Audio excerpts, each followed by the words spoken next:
Hallo, ich bin Jonas. Willkommen beim Nine Nah Tree Podcast. Heute werde ich das Buch zusammenfassen und besprechen. Ach, diese Lücke. Diese entsetzliche Lücke ist der dritte Teil von Joachim Meyerhoffs autobiografischem Romanzyklus Alle Toten fliegen hoch.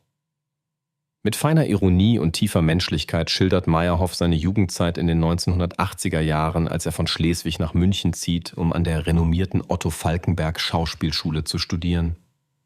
Zu dieser Zeit lebt er bei seinen skurrilen, doch liebenswerten Großeltern, einer ehemaligen Schauspielerin und einem emeritierten Professor für Philosophie. Die Erzählung ist ein Wechselspiel zwischen Bühnenerfahrungen, Selbstzweifeln, der familiären Atmosphäre, absurden Alltagsmomenten und tiefen emotionalen Konflikten.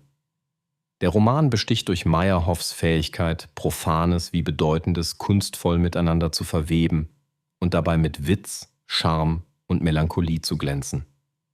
Der Leser wird in eine Welt eingeführt, die trotz oder gerade wegen ihrer scheinbaren Banalitäten von tiefer Bedeutung durchdrungen ist. Das Buch ist zugleich eine Hommage an das Theater, eine humorvolle Selbstbeschau und eine bewegende Familiengeschichte. Ich werde Ihnen die wichtigsten Erkenntnisse aus diesem Buch mitteilen. Erstens. Die Bühne als Lebensschule. Im Zentrum des Romans steht die Zeit, die Meyerhoff an der Schauspielschule verbringt. Die Bühne wird für ihn zur Lebensschule, in der er nicht nur lernt, Figuren glaubhaft zu verkörpern, sondern auch mit seinen eigenen Unsicherheiten und Schwächen umzugehen. Die Aufnahmeprüfung, die strengen Lehrer, die Konkurrenz zu den Mitschülern und die ständige Selbstreflexion sind prägende Erfahrungen für den jungen Meyerhoff. Die Ausbildung ist nicht nur künstlerisches Handwerk, sondern auch ein Prozess der Selbstfindung.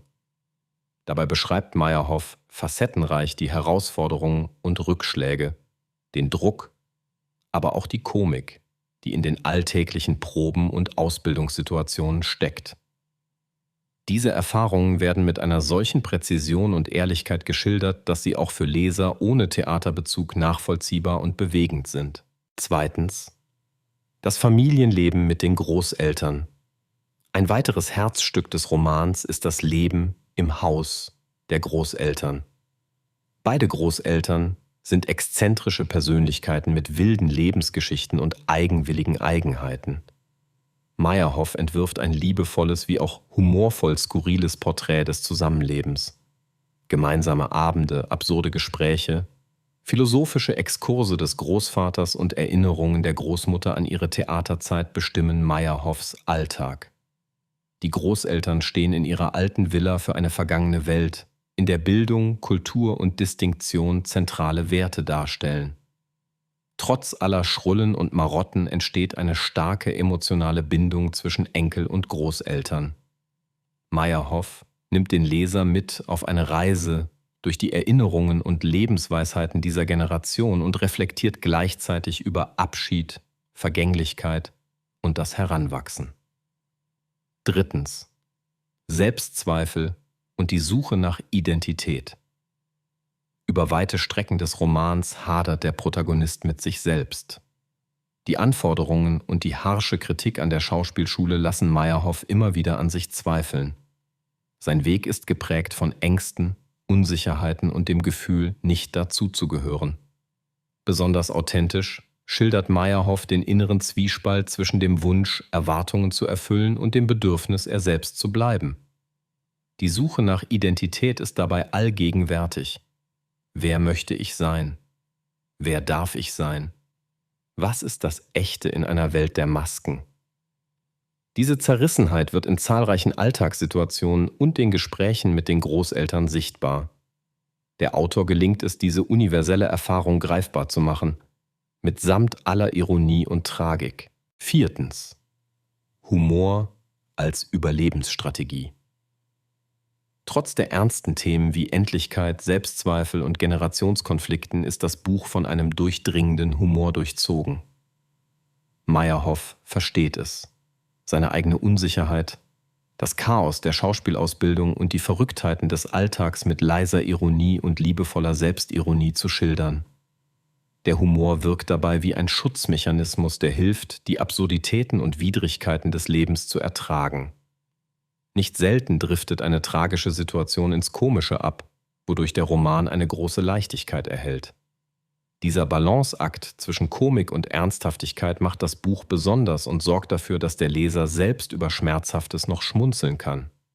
Schließlich die Rolle von Vergangenheit und Erinnerung. Ein zentrales Motiv des Romans ist die Auseinandersetzung mit der Vergangenheit und das Ringen um Erinnerung. Im Haus der Großeltern sind Vergangenheit und Gegenwart eng miteinander verwoben. In Anekdoten, Gewohnheiten und alten Möbelstücken. Das Erzählen wird zum Mittel, Vergangenes lebendig zu halten und sich selbst zu verorten.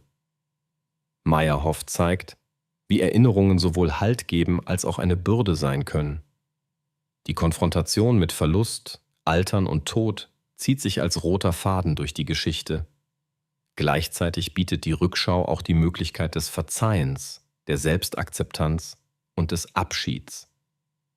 Indem Meyerhoff persönliche und familiäre Erinnerungen teilt, schafft er einen Raum, in dem auch der Leser über eigene Vergangenheiten und deren Bedeutung für das heutige Selbst nachdenken kann.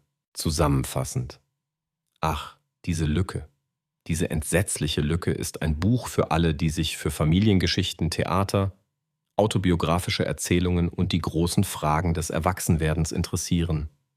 Es spricht Menschen an, die sich in der eigenen Biografie zwischen Vergangenheit und Gegenwart immer wieder neu orientieren müssen.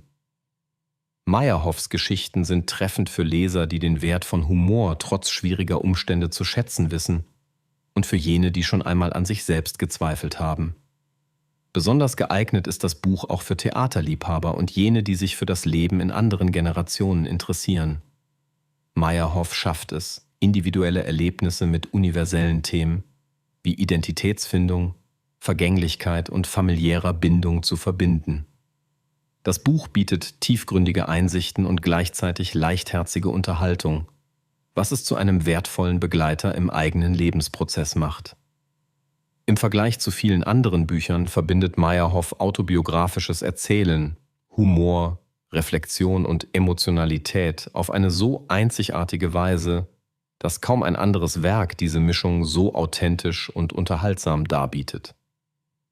Wer nach einem Buch sucht, das Herz und Verstand gleichermaßen anspricht und sowohl zum Nachdenken als auch zum Lachen einlädt, sollte zu »Ach, diese Lücke, diese entsetzliche Lücke« greifen. Der Kauf lohnt sich für alle, die Wert auf literarische Qualität und emotionale Tiefe legen und gleichzeitig bereit sind, sich den eigenen Lücken und Erinnerungen zu stellen. Wenn Sie unterstützen möchten, Joachim Meyerhoff, können Sie das Buch über den Amazon-Link kaufen, den ich in der Podcast-Beschreibung angegeben habe. Lassen Sie mich nach dem Lesen des Buches wissen, was Sie davon halten, und teilen Sie Ihre Gedanken mit. Bis bald.